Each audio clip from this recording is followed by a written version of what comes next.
मैंने पास किया 10K का फंडेड अकाउंट। तो कैसे मैंने पास किया, ये सारा चीज़ आपको देखने के लिए वीडियो को एंड तक आपको देखना पड़ेगा। मैं हर एक चीज़ को डिस्कस करूँगा कि कैसे मेरा 5% का ड्रॉ डाउन लगने के बाद भी मैं इस अकाउंट को पास कर पाया। सबसे ज़्यादा इम्पोर्टेंट क्या है ट्रेड लेने में, और वो क्या सबसे ज़्यादा मैटर करता है, वो सारा चीज़ आपको इस वीडियो में मिलने वाला है। तो चलिए मैं अपने स्क्रीन पे लेके चलता हूँ, वहीं सारा डिटेल में जानेंगे कि कैसे एक अकाउंट को पास किया जाता है। आपसे अगर नहीं हो पा रहा तो हिम्मत ना हारे, आपसे भी अकाउंट पास जरूर होगा। बट आपको एक चीज़ सिर्फ छोड़ना पड़ेगा और आप अकाउंट इजीली पास कर सकते हो, वो है ओवर ट्रेडिंग। ये चीज़ आप जितना कम कर दोगे उतना ज़्यादा आपका चांसेस बढ़ जाएगा अकाउंट को पास करने में। तो चलिए मेरा स्क्रीन पे लेके चलता हूँ और वहीं ओवरव्यू सारा चीज़ देखते हैं। चलिए तो मैं अपने स्क्रीन में लेके आ गया हूँ और ये है 10K का अकाउंट, और ये मैं टारगेट हिट कर गया। और ये मेरा स्टार्ट हुआ था 2/3/2026 को, और मुझे इसमें काफ़ी टाइम लग गया इस अकाउंट को पास करने में। 1 महीना से ज़्यादा ही लग गया मेरे को पास करने में। देख सकते हैं 27 तक मैं पास किया हूँ। एक दिन का मेरा प्रॉफिट था $430 का। 4% मैं एक ही दिन में ऑफ हो गया था। और यहाँ देखते हैं कि प्रॉफिट फैक्टर कितना है, 1.0, जो कि अच्छा है। और मेरा बिगेस्ट प्रॉफिट था $227 और बिगेस्ट लॉस था $113। टोटल मुझे फ़ी देना पड़ा $81 का। मैंने 200 ट्रेड लिया था जिसमें कि 91 ओनली विन हुए थे, और 109 मेरा टोटल लॉस ट्रेड था। सोचिए 109 लॉस ट्रेड होने के बाद भी मैं 91 का विन में भी मैं इस अकाउंट को पास कर पाया। टोटल ट्रेड मेरा 200 लग गया, क्योंकि मेरा इस अकाउंट में देख सकते हैं ड्रॉ डाउन लग चुका था 5% का। देखिए लास्ट इसका डाउन है 9504 तक। और फिर यहाँ से जब मैं बाउंस बैक किया तो लगातार कभी भी आपका अकाउंट सीधा ऊपर नहीं जाता। जब भी आपका अकाउंट जाएगा अप, फिर डाउन होगा, फिर अप जाएगा, फिर डाउन होगा, फिर अप जाएगा। ऐसे ही ये रियल ट्रेडिंग होता है। जैसे ये नहीं कि आपका अकाउंट एक बार में डिप लगा और एक ही बार में आपका अकाउंट क्लियर हो जाएगा। हमेशा आपको रिस्क मैनेज करके चलना पड़ता है। आप ऊपर पहुंच गए तो फिर आपको उस अकाउंट में रिस्क लेके फिर आप नीचे आ सकते हैं। बट अगर आपका रिस्क टू रिवॉर्ड अच्छा रहा तो आप फिर ऊपर जाइए, फिर थोड़ा नीचे आइए, फिर थोड़ा ऊपर जाइए। तो हायर हाई सोचिए कि लगाना है अकाउंट में, तब आपका अकाउंट ग्रो कर पाएगा। अगर आपका अकाउंट लॉस हो गया तो वहाँ हिम्मत मत हारिए। अगर 4% 5% कितना कभी अगर ड्रॉ डाउन लग गया तो, क्योंकि अकाउंट कहीं से भी कवर हो सकता है। बट आपका अगर रिस्क टू रिवॉर्ड अच्छा है तभी।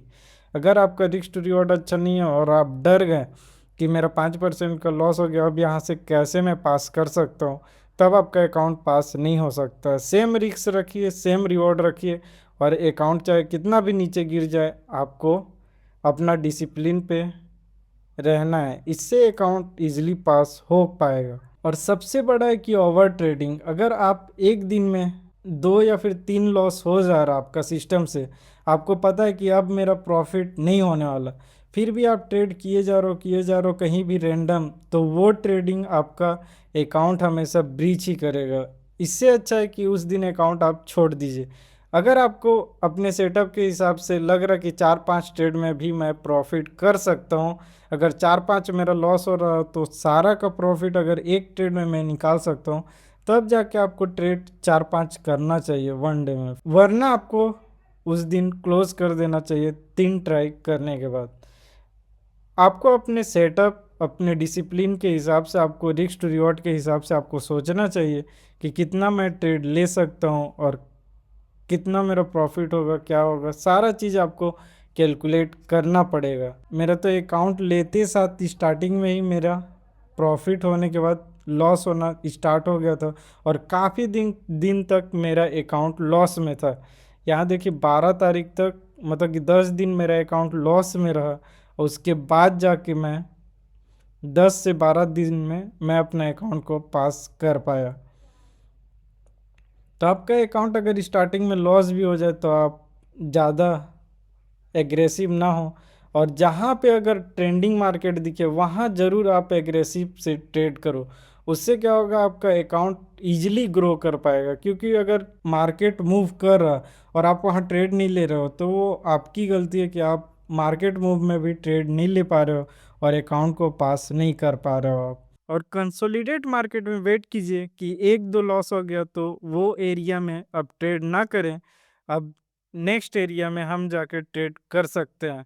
इससे आप कंसोलिडेट मार्केट में बच जाइएगा, और जब मार्केट मूव देगा वहाँ पे आप ट्रेड लेके अपने अकाउंट को ग्रो कर सकते हैं। इसलिए हमेशा मार्केट एक बार मूव देता है उसके बाद वो मार्केट रुकता है, तो रुकने पे एक बार मूव कर गया फिर आपको लगता है कि और मूव करेगा और मूव करेगा, और वहाँ आप जब मार्केट पॉज लेता है तब आप ट्रेड करते हो और वहीं आपका लॉस हो जाता है, और जब मार्केट मूव करता है आप ट्रेड ही नहीं ले पाते हो।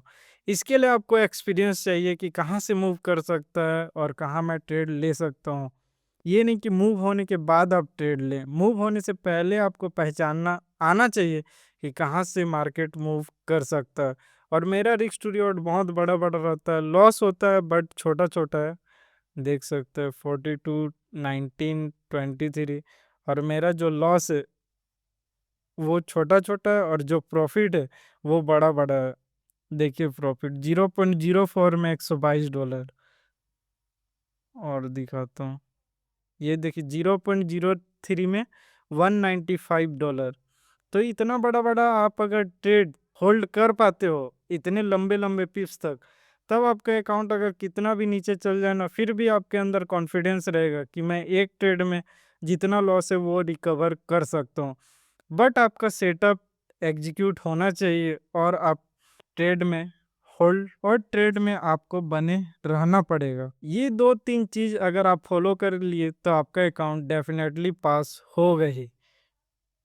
सबसे पहला रिस्क मैनेजमेंट, दूसरा डिसिप्लिन, और अपना प्लान पे ट्रेड को एग्जीक्यूट करना। ये तीन चीज अगर आप फॉलो कर लिए तब आप इजीली अपने अकाउंट को ब्रीच होने से तो हमेशा बचा ही लोगे। हमेशा अगर आप अकाउंट खरीदते हो तो सोचो अब मुझे 1 महीना चलाना है, चाहे लॉस हो चाहे प्रॉफिट मतलब नहीं है, 1 महीने तक उसे ट्रेड करके मुझे बचा के रखना है। इससे क्या होगा, आपका पैसा ही बचेगा और आप डिसिप्लिन भी हो जाओगे। अगर गाइस वीडियो अच्छा लगा तो लाइक कीजिए और चैनल को सब्सक्राइब कीजिए। चलिए मिलते हैं नेक्स्ट वीडियो में।